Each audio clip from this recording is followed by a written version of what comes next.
안녕하세요. 저는 아름고등학교 기독교 동아리 1회 졸업생 정찬혜라고 합니다. 저는 현재 한국침례신학대학교 사회복지학과에 재학 중에 있습니다.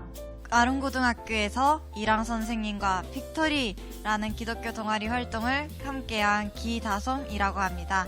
세종 산성교회를 섬기고 있는 김예원이라고 합니다.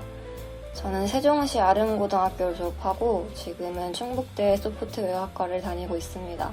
학창시절 기독교 동아리를 하신 걸로 제가 알고 있는데 어떻게 하게 되셨나요? 제가 처음 기독교 동아리를 접하게 된 건 고등학교 3학년 때였습니다. 그때 같은 반에서 함께 신앙생활을 하던 친구를 통해 이 동아리를 자연스럽게 접하게 되었고 저에게 그 기억이 아직도 좋게 남아있는 것 같습니다. 1학년 때 아마 크리스마스 때쯤 있던 것 같은데 야자 시간에 1층 시청각실에서 기독교 영화를 보여준다고 하더라고요. 그래서 크리스마스라서 공부할 마음도 딱히 안 나고 그래서 영화를 보러 갔습니다.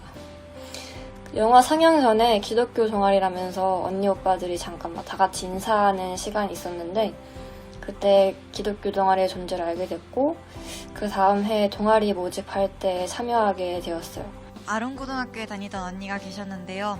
아름고등학교에는 기독교 동아리가 있다고 얘기를 해주시기도 했고 제가 아름고등학교에 입학했을 때 1학년 그때 수학 선생님을 이랑 선생님께서 맡고 계셔가지고 덕분에 기독교 동아리에 대해서 홍보도 듣고 설명도 듣고 해서 이제 기독교 동아리에 참여하게 되었습니다. 혹시 기독교 동아리를 하시면서 좀 기억에 남는 그런 에피소드가 있다면? 그 동아리원들과 한 해의 마무리하는 시점에서 그때 같이 롤링페이퍼를 쓰며 같이 사진을 찍었던 장면이 기억에 남는 것 같습니다.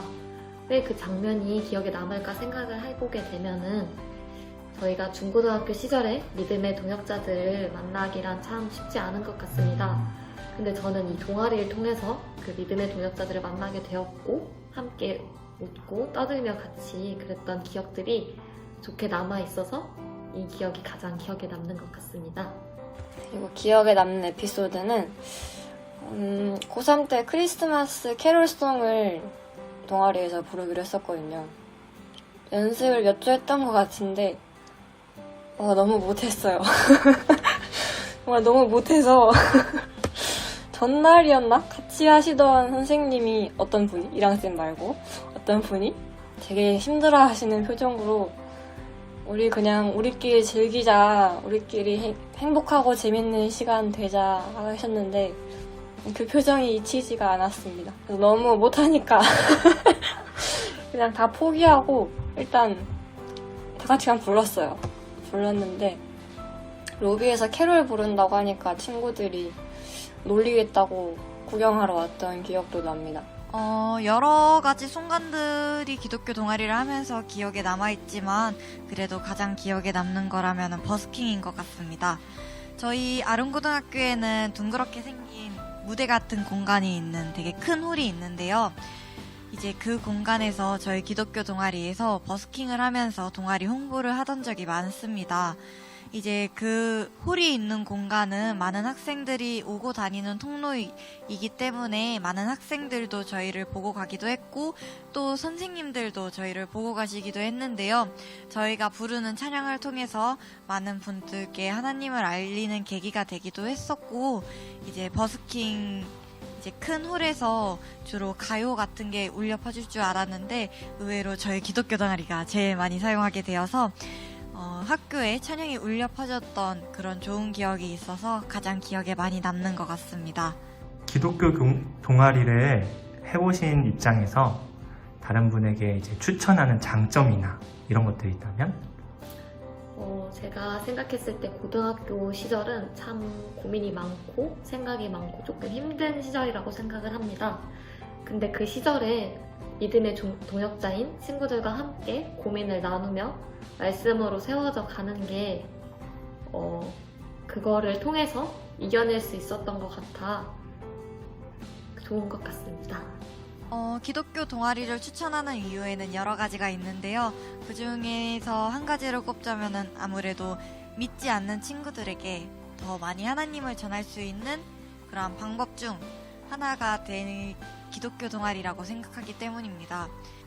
기독교 동아리는 뭐랄까 교회에 가는 것보다 학교 내에 있으니까 좀 더 가기가 편하기도 하고 이제 같은 학생들이 모임을 나눈다라는 이미지라는 이유도 있겠지만 이제 교회에 느끼는 큰 벽 같은 게 기독교 동아리에서는 좀 그래도 좀 낮게 여겨지는 걸로 알고 있어요. 그래서 더 많은 친구들이 기독교 동아리에 관심을 보이고 아마 간식 때문도 있겠지만 많은 친구들이 참여해 주었기 때문에 기독교 동아리를 통해서 이제 더 많은 학생 친구들한테 하나님을 전하면 좋겠다라고 생각되어서 이제 선생님들께 기독교 동아리를 만드시기를 또 활동하시기를 추천드리겠습니다. 전도를 경험할 수 있다는 점에서 추천하고 싶습니다. 저는 전도가 정말 어려운 사람이었고 어려운 사람입니다. 그때는 내가 그리스도인임을 드러내는 것도 너무 마음이 어려울 정도였고 근데 동아리 활동으로 전도해야 한다니까 엄청 부끄러워했어요. 엄청 부끄럽고 소심하게 했던 것 같아요. 우리 그리스도인들한테는 꼭 필요한 일이 아닌가 싶습니다. 이게 별일 아닌 것 같아도 하나님이 제일 기뻐하시는 일이고 하나님은 불완전하고 연약한 우리를 통해서 일하시기 때문입니다. 교회에 대한 반발심과 거부감이 갈수록 심해져 가고 있는 요즘인데 동아리의 모습으로 다가오는 공동체는 아이들의 마음 가운데 있는 그런 교회와 세상의 내적인 벽을 조금이나마 허물 수 있지 않을까 싶습니다. 마지막으로 기독교 동아리를 준비하고 계시는 우리 선생님들에게 한마디 한다면? 학생들에게 중고등학교 시절 믿음의 동역자들과 함께할 수 있는 공간을 만들어주세요. 제가 함부로 뭐라고 말씀드릴 수 없지 않을까 하는 생각이 들기도 합니다. 그래도 조심스럽게 한 가지 말씀드리자면 기독교 동아리는 무엇보다 여러분을 성장시킬 수 있는 여러분에게 유익한 자리일 것입니다. 이게 세상에 나아가면서 이제 중고등학생 시절 동안 내가 하나님과 얼마나 가까워져 있느냐에 따라서 이제 대학생 생활 동안 내 믿음을 지키는 하나님과의 나의 거리가 멀어지느냐 아니면 더 가까워지느냐가 결정된다고 생각되기도 해요. 그러니까 이제 그 학창 시절에 많은 시간을 담당하고 계시는 학생들과 직접 많은 시간을 대면하고 계시는 선생님들께 간절히 부탁드립니다. 저희를 위해서 다음 세대를 위해서 이 대한민국 신앙을 위해서 기독교를 위해서 작은 일이지만 기독교 동아리를 해주셨으면 좋겠습니다.